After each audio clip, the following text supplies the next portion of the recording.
So hello everyone, welcome back to my next another video. तो कैसे हैं आप सभी? I hope you are great, I am also great. तो आज का हमारा टॉपिक रहेगा coordination compound, section B, chem 304 BSc third year. तो आपके लिए एक एग्जांपल भी मैंने सेटअप किया है। तो इस एग्जांपल के थ्रू मैं आपको हर एक टर्म को क्लियर करवाने की कोशिश करूँगी। तो एग्जाम्पल है हमारे पास निकल ammonia 6 bracket close chlorine 2 water की प्रेजेंस में इस तरह का कुछ कॉम्प्लेक्स बन रहा है।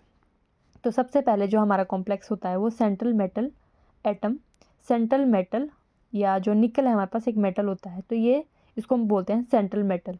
जो हमारा कॉम्प्लेक्स होता है पूरा, तो हमारा किससे मिलकर बनता है? सेंट्रल मेटल एंड लिगेंड से मिलकर बनता है। लिगेंड क्या होता है? लुईस बेस लिगेंड होता है जिसके पास इलेक्ट्रॉन पेयर जो है डोनेट करता है सेंट्रल मेटल एटम को, तो वो कहलाता है हमारा लिगेंड। तो इलेक्ट्रॉन पेयर जब डोनेट करता है वो सेंट्रल मेटल एटम को, उसको बोलते हैं डेटिव बॉन्ड, यानी कि लिगेंड हमारे पास अमोनिया भी हो सकता है और क्लोरीन भी हो सकता है, साइनाइड, बहुत सारे इसके एग्जांपल होते हैं। तो ये हमारे डेटिव बॉन्ड भी कहलाते हैं। सो अब आता है हमारे पास कि लिगेंड क्या होता है? जो इलेक्ट्रॉन पेयर को डोनेट करेगा सेंट्रल मेटल एटम को। जो हमारे पास सेंट्रल मेटल एटम होता है, जैसे कि निकल है हमारे पास, तो ये अमोनिया डोनेट कर रहा है इसको, तो ये क्या करेगा? इस इलेक्ट्रॉन पेयर को एक्सेप्ट करेगा। तो इसी कारण जो इसको बोलेंगे हम लुईस एसिड, जो इलेक्ट्रॉन पेयर को एक्सेप्ट करता है वो कहलाता है हमारे पास लुईस एसिड। तो सेंट्रल मेटल एटम यानी कि ट्रांजिशन मेटल हमारे पास लुईस एसिड होता है, एंड जो हमारे पास लिगेंड होता है वो लुईस बेस होता है। तो साथ में जिसको इसके साथ जो है काउंटर आयन लगा होगा, तो क्लोरीन भी लगा, कोई भी आयन हो सकता है, तो उसको बोलते हैं हम आयोनाइजेशन स्फीयर। एंड जो ये पूरा कॉम्प्लेक्स बनता है इसको बोलते हैं हम कॉम्प्लेक्स स्फीयर या कोऑर्डिनेशन स्फीयर के नाम से इसको जाना जाता है, और इसको बोलेंगे हम आयोनाइजेशन स्फीयर। एंड जब रिएक्शन हो जाती है वाटर की प्रेजेंस में हुई है, तो यहाँ पे बनेगा जो ये, इसको बोलते हैं हम कॉम्प्लेक्स स्फीयर। ठीक है, तो जैसा कि मैंने आपको ऊपर सारी टर्म जो क्लियर करवा भी दी थी, तो यहाँ पे लिखा भी है, तो मेरे बीएससी थर्ड ईयर के जो है हैंड रिटन नोट्स है, तो आप इसको पढ़ सकते हो।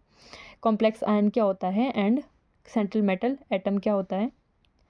तो complex ion is always represent by square bracket, it consist of central metal atom and group of ligand, it can be positive और नेगेटिव चार्ज।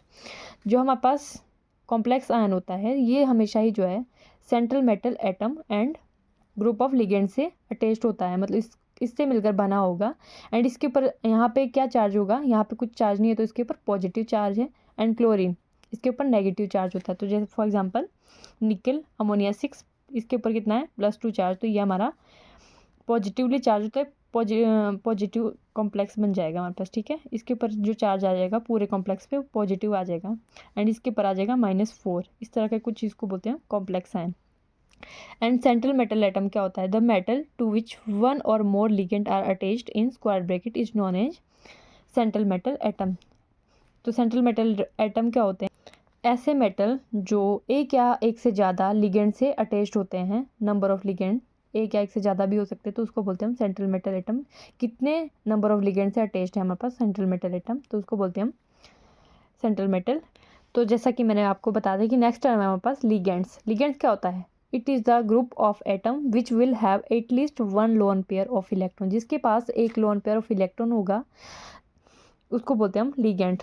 जब लोन पेयर ऑफ इलेक्ट्रॉन होगा उसके पास तभी जो वो जो अपना इलेक्ट्रॉन को डोनेट कर पाएगा सेंट्रल मेटल एटम को, जिससे कि कोऑर्डिनेशन बॉन्ड बनता है। ठीक है, या कोऑर्डिनेशन कंपाउंड हमारा कंप्लीट होता है।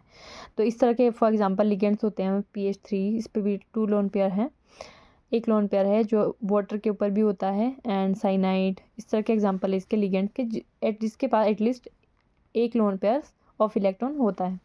कोऑर्डिनेशन स्पेयर क्या होता है? The central atom and ligand collectively constitute coordination sphere. Coordination sphere क्या होता है? The central atom and ligand. Coordination sphere क्या जो होता है? जो central metal atom and ligand से मिलकर बनता है, तो वही होता है हमारा कोऑर्डिनेशन स्पेयर। फॉर एग्जांपल इस तरह का एग्जांपल है। एंड कोऑर्डिनेशन नंबर क्या होता है? the number of ligands attached to central metal atom is called coordination number. So guys, I hope कि आप सभी को मेरी वीडियोस पसंद आई होगी और मेरे हैंड रिटन नोट्स भी आपके लिए हेल्पफुल रहे होंगे। तो मेरे ये हैंड रिटन नोट्स है बीएससी थर्ड ईयर के। So guys, I hope you like my videos. If you like my videos please like, comment and share. Thank you for watching and subscribe my channel.